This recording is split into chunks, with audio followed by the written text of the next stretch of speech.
नमस्कार श्रोताओं, आज आप लोगों को सुनाने जा रही हूँ कहानी दो पल सुकून के भाग 27। समय के साथ साथ अंजलि और प्रकाश दोनों ही पार्क के ठंडे वातावरण में नींद के आगोश में खो गए। जब बड़ी देर के बाद अंजलि जग गई तो प्रकाश को जगाने की प्रयास करते हुए अंजलि के बार बार शरारत करने पर प्रकाश जग गया और उठकर बैठ गया और धीरे से कहने लगा, अरे मुझे कब नींद आ गई पता ही नहीं चला। तभी अंजलि कहने लगी, अरे प्रकाश तुम्हें तो भूख लगा होगा, देखो शाम के 4 बज गई है और हमारे टिफिन वैसे ही रखी हुई है। तुमने भी कुछ नहीं कहा और मैं सोती ही रह गई। चलो कोई बात नहीं, आज के दिन हमारे जीवन में एक विशेष यादगार बनकर रहेगी। दोनों मिलकर टिफिन बॉक्स में रखे कचौरी खा लिए। ऐसे में अंजलि बड़े ही नाटकीय ढंग से कहने लगी, हम तो बेकार में आज यहाँ पर आए हैं। तुम्हारे मुंह से एक भी शब्द नहीं निकले, मानो आज मैं कोई पत्थर के साथ बातें करती रही। ऐसे मिलन की क्या अर्थ है? तुम तो फालतू ही मेरी छुट्टी करवा कर मुझे लेकर आ गए। इससे तो अच्छा होती कि स्कूल के छुट्टी के बाद गांधी पार्क में जाकर गप्पे करते हुए समय बिताते तो अच्छा होता। कम से कम वहाँ पर कुछ फूल पेड़ पौधों को तो देखने को मिलती। यहाँ पर ऐसे शांत वातावरण में तुम तो एकदम शांत हो गए हो, निश्चल पत्थर की तरह। इन पेड़ पौधों को तो देखो, चिड़ियों को तो देखो, कैसे अपनों के प्रति प्यार जता रहे हैं।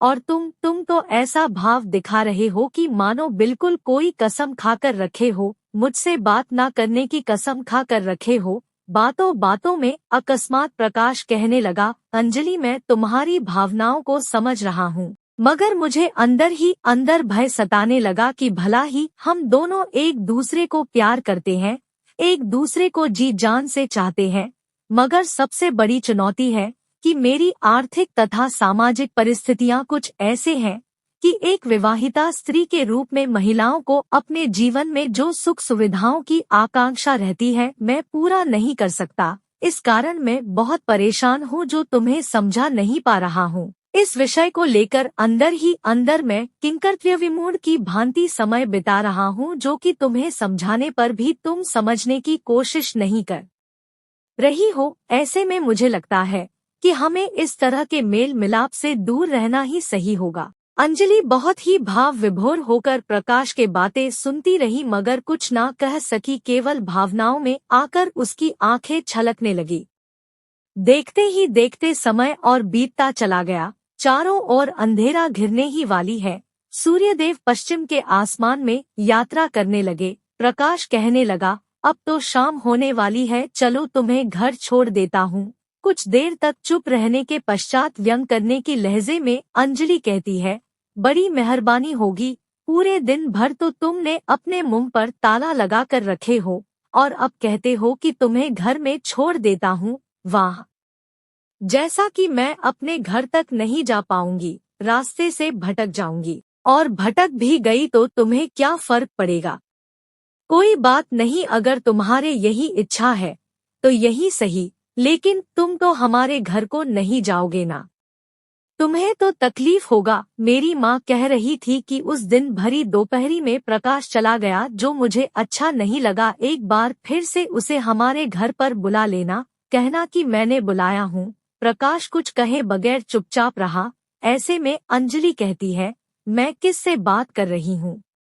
प्रकाश, मैं तुमसे बात कर रही हूँ, कुछ तो बोलो। जवाब में धीरे से प्रकाश कहने लगा, हाँ समझ गया, चलो, मगर क्या मुझे फिर से तुम्हारे घर में जाना उचित होगा? पता नहीं तुम्हारे बाबूजी क्या कहेंगे, क्योंकि मुझे तुम्हारे घर में जाना शायद उनको पसंद नहीं हो। ऐसे में सांत्वना भरी लहजे में अंजलि कहती है, तो तुम तो बहुत ज्यादा फिक्र में लगे रहते हो। पहले तुम चलो तो सही, यहाँ से थोड़ी सी दूर है, हम दोनों पैदल ही चले जाएंगे। अंजलि प्रकाश को लेकर अपने घर में आती है। ऐसे में अंजलि के माँ रुक्मणी देवी बड़े ही अभ्यागत के साथ स्वागत करते हुए कहने लगी, आओ बेटा, बड़े दिन के बाद आए हो, तबीयत ठीक तो है ना?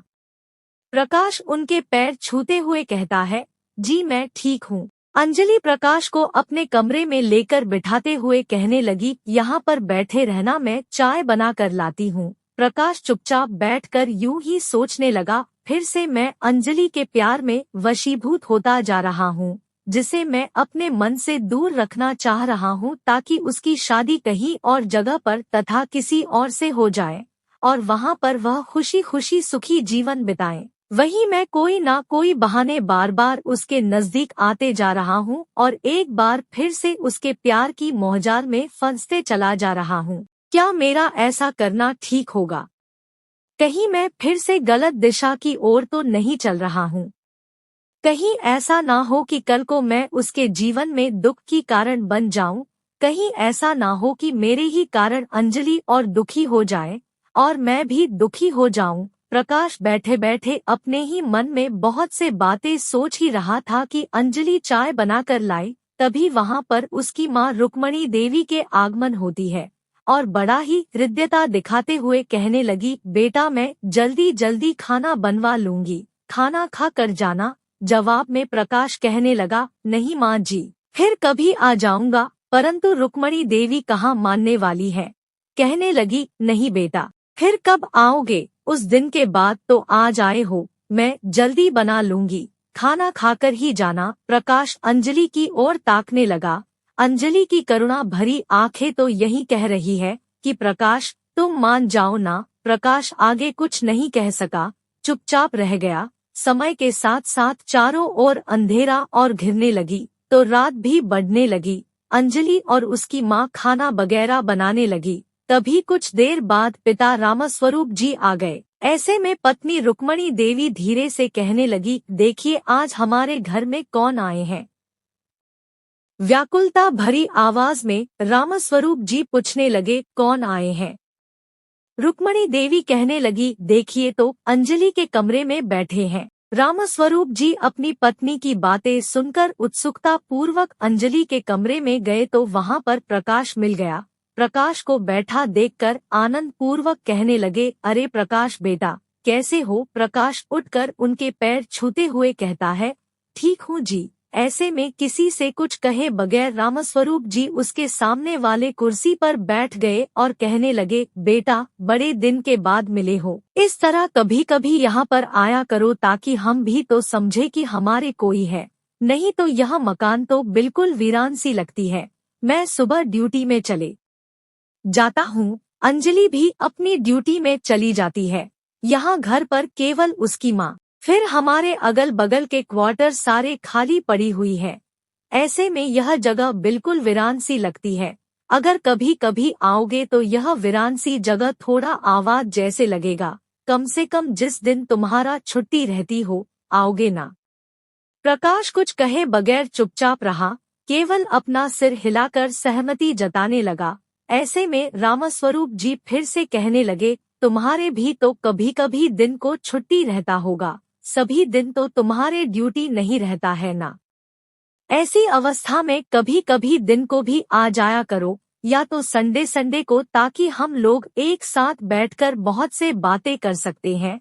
अन्यथा घर में एक अकेला बैठे बैठे बहुत अकेला लगता है और भी ज्यादा जिंदगी वीरान सी लगने लगती है। प्रकाश मौखिक रूप से किसी प्रकार का जवाब दिए बगैर चुपचाप रहा, केवल अपना सिर हिलाकर जवाब देने की प्रयास करते जा रहा है और मन ही मन सोचने लगा, मैं जितना भी इन लोगों से दूर भागने की कोशिश कर रहा हूँ, उतना ही यह लोग मेरे नजदीक आ रहे हैं।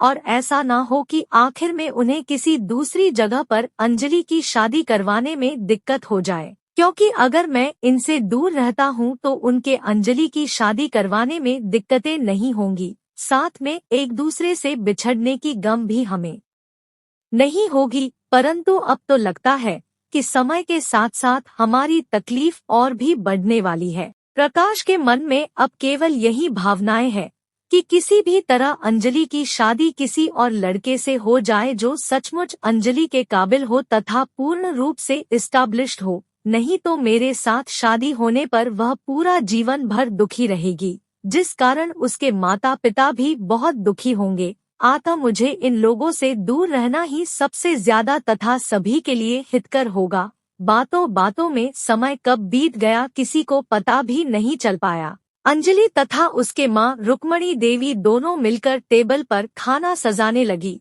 ताकि शांतिपूर्वक खाना खाने को बैठा जाए।